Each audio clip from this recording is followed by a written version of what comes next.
Willie D Live. Let's talk about Caitlin Clark and Angel Reese's rivalry. That's a big one, fam. That's a big one. I need y'all to hear me out on this now.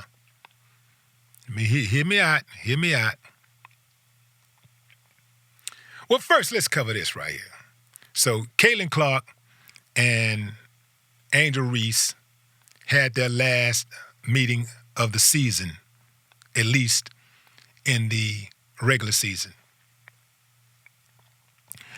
Caitlin Clark's Indiana Fever versus Angel Reese's Chicago Sky. Caitlin Clark had a career high of 31 points, 12 assists, as the Fever beats the Sky 100-81. This is despite Angel Reese setting a rookie record. Now, let me say this, fam. Both of those women are terrific ball players. They call it a rivalry, but what's crazy is that they don't even play the same position, but they call it a rivalry. This is because it goes back to their college days when Angel Reese's team beat Caitlin Clark's team. Caitlin Clark played for Iowa. Angel Reese played for LSU. I believe it was LSU that Angel Reese played for. But they beat him in the college championship. Now in the pros, the rivalry continues. I think that both women are very good for the sport, very good for the WNBA. They are now flying on private jets. They're getting the money that, at least they're getting close to the money. They're starting to get more money for their talents, right? More people are paying attention. The ticket prices are going up. See, when them ticket prices start soaring, that's how you get to that money. That's how you can justify getting more money.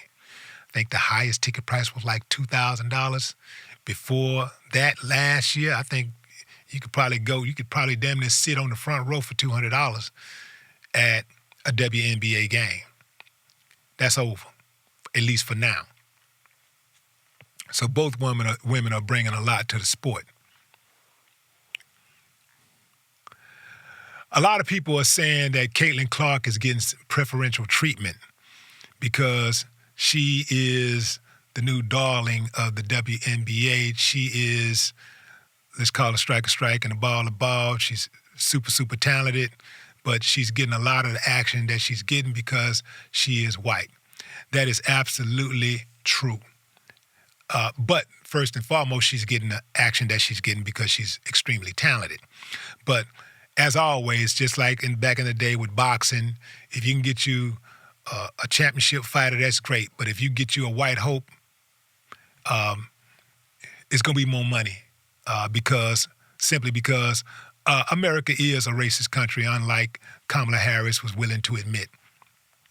It is what it is. I mean, she's white. Even white people know that I'm telling the truth. They may don't like the fact that I'm saying what I'm saying, but they agree with me. They know for a fact that is true. If you're white, you're gonna get more action. If you're equally as talented as a black person, right? You're gonna get more talented. You're gonna get more action. Having said that, I think it's good for the sport that people are watching. It's good for the ladies that people are paying attention to them. If both of them stay healthy, they're both definitely going to shatter records for a long time.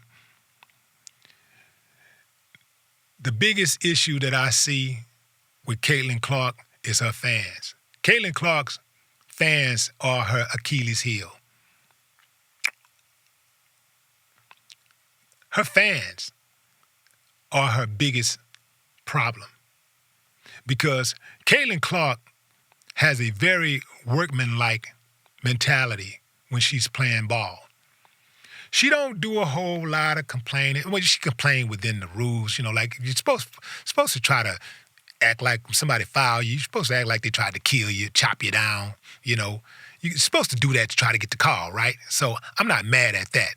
But Caitlin Clark, She don't do a lot of sideline talking and all that stuff where she's all in the media. She ain't talking down on people. She just living her life and playing ball. She's living life. She's pretty much shutting up and dribbling. That's what she's doing. It's her fans. It's the fans that's losing it. Like, they act like they ain't never had nothing before. They act like they ain't never had a star player before.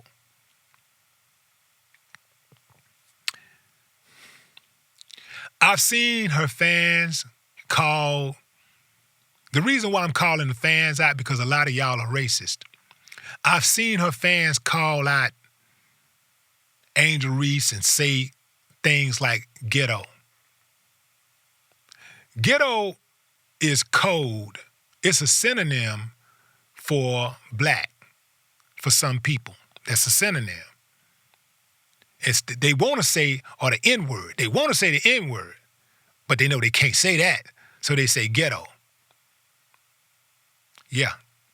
So, and just recently, one of Caitlin Clark's fans posted a picture, actually sent her a picture on Twitter of an image, the image of George Floyd lying on the street with Officer Derek Chauvin's knee on his neck. They took Chauvin's head off and replaced it with Caitlin's head. And they took, what's her name? They took another player's, I can't remember her name, but they took her head off. I mean, they took off the head of George Floyd and put her head on. Y'all think that that's not a pattern? Y'all think that that's happenstance? No, fam. This is by design. This is what they do.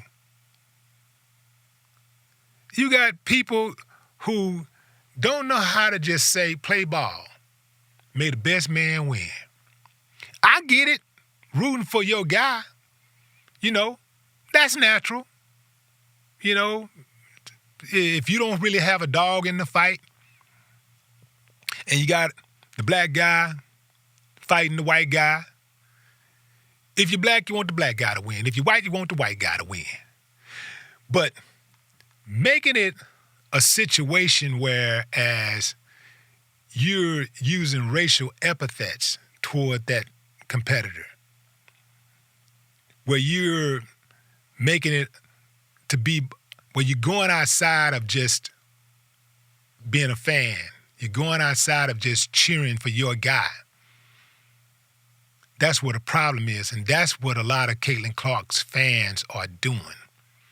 I would say the majority of Caitlin Clark fans are decent people. I would say the majority are decent people.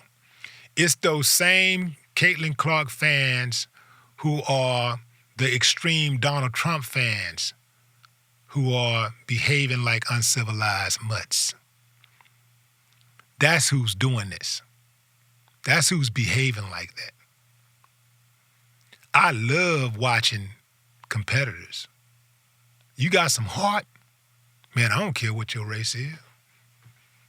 I really don't care. If you cold-blooded with it, I want to see you. I want to see you at your best. And I want to see you, I want to see how you act under adversity. Sometimes I watch sports and I want to see the team that everybody say is so great face adversity. Sometimes I want to see them just blow somebody out. I want to see how many points they can hit, how many points they can get.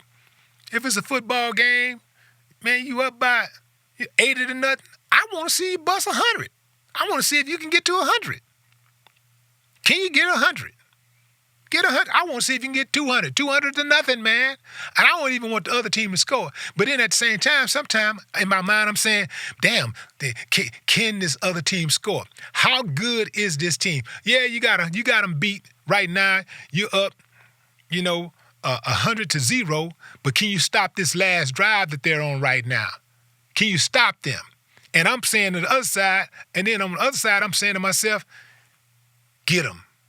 I like to see competition. I want to see competition.